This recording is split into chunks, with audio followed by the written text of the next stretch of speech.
كان على النبي من حرج فيما فرض الله له سنة الله في الذين خلوا من قبل وكان أمر الله قدرا مقدورا الذين يبلغون رسالات الله ويخشونه ولا يخشون أحدا إلا الله وكفى بالله حسيبا ما كان محمد أبا أحد من رجالكم ولكن رسول الله وخاتم النبيين وكان الله بكل شيء عليما يا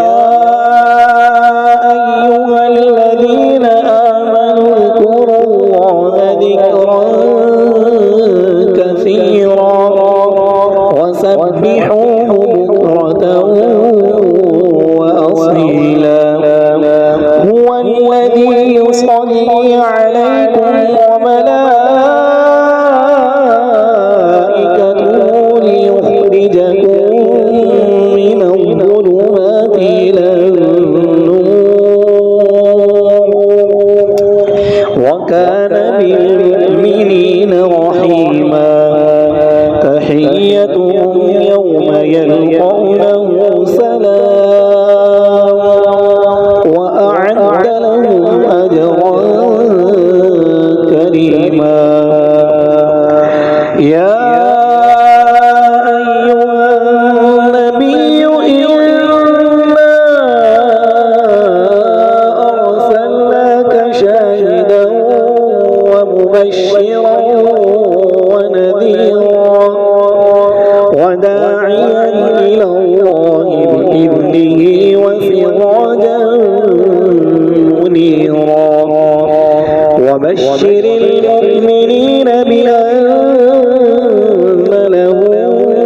من الله فضلا كبيرا ولا تطع الكافرين والمنافقين ودع أذاهم وتوكل على الله وكفى بالله وكيلا